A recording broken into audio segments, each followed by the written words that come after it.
The popularity of comic books has never been greater in America. There's never been more comic books sold in a calendar year than there was last year. But DC Comics, Marvel Comics, and a lot of the mainstream industry, we would think about them here, the direct market. For the most part, they're being left behind by Manga, Scholastic, and other publishers that are putting out a lot of content that people like. And I think one of the things that's really holding a lot of these mainstream publishers back is their obsession with sexuality as being representative and showing how inclusive that they can be. And me personally, I have no problems with representation and inclusivity. There are lots of characters that are representative of different demographics within society that don't include me. And I'm very happy to read lots of them as long as they are written very well and they are specifically comic books, because I'm a comic book reader.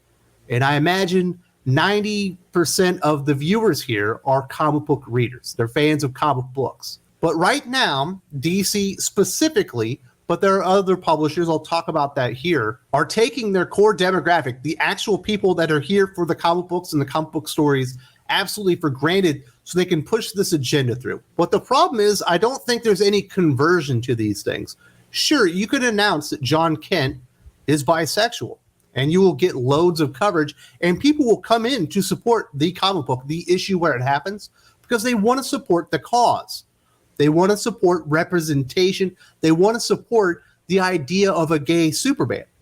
But they don't actually come in to support comic books, and that's a problem, because comic books, specifically DC, Marvel, and the direct market, need more comic book readers. There's an explosion in popularity. They aren't keeping up with their competitors because they're not going out there and trying to attract actual comic book readers. They're only going after these certain really niche demographics, and I'm not totally against that.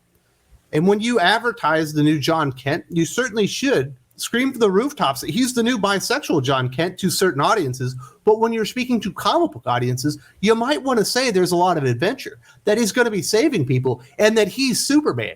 And therefore, he's defined by his powers, his nobility, his morals, his principles. But none of these characters can be defined by that anymore. They can only be defined by their sexuality. And there will be some people out there be like, but that's you, Wes. You're the one that's doing it. Absolutely not. I only cover what is being talked about in the comic book industry here. And I do provide opinions. Some of them may go along with what DC and Marvel are putting out there, and some of them oppose what they're doing.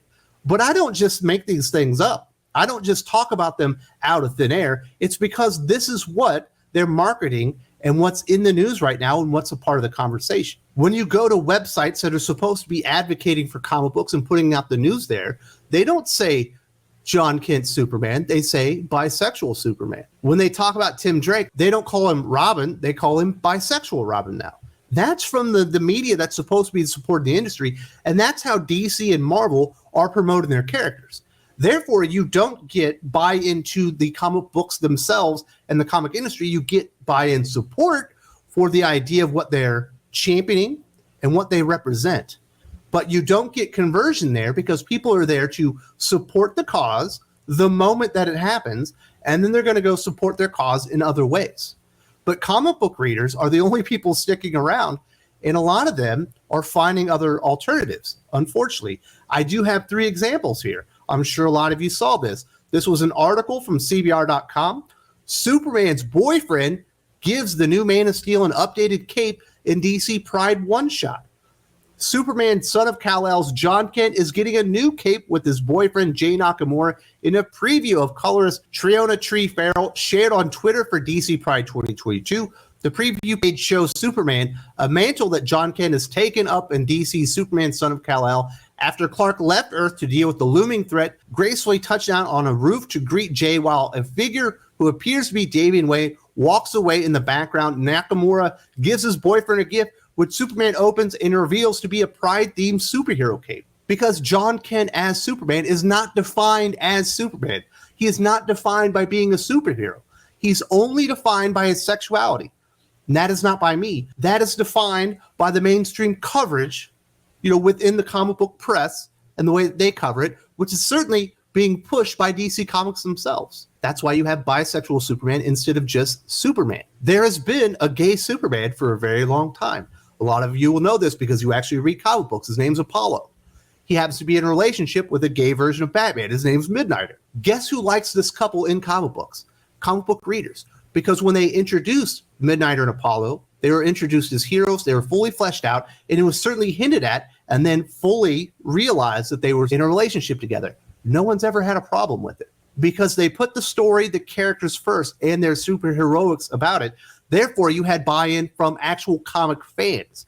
You could make all the Midnighter and Apollo covers celebrating Pride that you want, and people wouldn't be in for the cause because these characters have been out and have been in a loving gay relationship for decades now. Supporting Midnighter and Apollo isn't much of a statement in the eyes of people that are more activists rather than comic book readers. But comic book readers certainly support Midnighter and Apollo. We had another reveal. This was from Grant Morrison and his proposal and what he tried to do within Green Lantern. This is the headline from ScreenRant.com. Green Lantern's pansexual reveal makes perfect sense for Hal Jordan.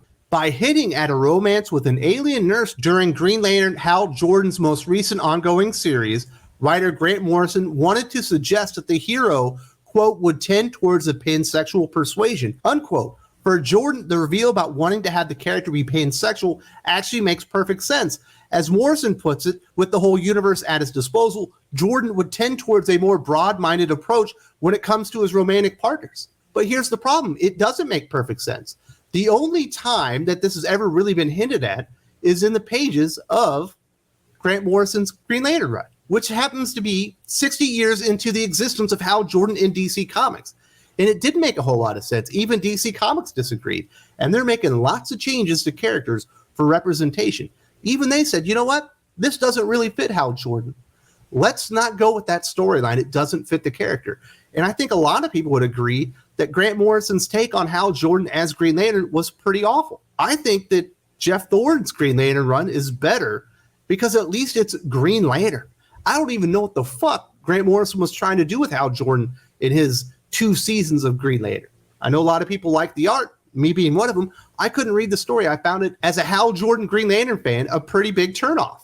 And I think a lot of people felt the same way. It wasn't because they thought he might be a pansexual, though. It was just a really bad take on Hal Jordan. But now that this headline exists, and because Grant Morrison said that that's what he intended to do with the character, even though he had no part in creating Hal Jordan, had never really written the character specifically up until that storyline, people are going to take this as gospel. And now this is who Hal Jordan is. He's a pansexual character. He's representation now. And of course, DC Comics will likely acquiesce to the mob, to the 12 people out there being like, yes, I've been shipping Hal Jordan as pansexual for decades now. Because that's what DC Comics do. Normal comic readers cannot escape DC, Marvel, and everyone else's obsession with sexuality these days. I would like to just read stories about superheroes. If it so happens that their relationships or sexuality play into the storyline as it's being told, I'm all for it. But just ham-fisting these things into the narrative is off-putting and always comes off as very heavy-handed. And for comic readers and readership, it's always to the detriment of the title that's being told. But it's not only a DC problem, it's not only a Marvel problem, it's also an Archie Comics problem. I'm sure you saw this headline from CBR.com. Archie Comics introduces its first biracial, pansexual character, Eliza Hahn. Archie Comics is gearing up to introduce a new biracial, pansexual character just in time for Pride Month. June's one-shot Archie and Friends Summer Lovin' #1 will bring Eliza Hahn to Riverdale to spend time with Veronica's cousin Harper. Quote, a biracial pansexual teen with a remarkable backstory as the brains behind a major corporation, unquote, will not only bring some diversity to the town, but also a little drama as a relationship with Harper will get in the way of Reggie starting his romance with the lodge cousin. Reggie will also be revealed as bisexual in the story from writer T. Franklin and artist Dan Parent. I don't think that's diverse at all. That's pretty much every new black female character that's been introduced in comic books in the last 10 years. I would say at least 80% of them are that. It gets so boring. There's nothing fun about comic books nowadays. I don't think Archie sells a whole lot of comic books. Not exactly the most popular publisher out there. And I imagine some people will come in here because they want to support pansexual representation in Archie Comics, and they'll buy the issue. Guess what they won't do? Buy another comic book. Somehow, comic book readers have become the biggest afterthought in the entire comic book industry.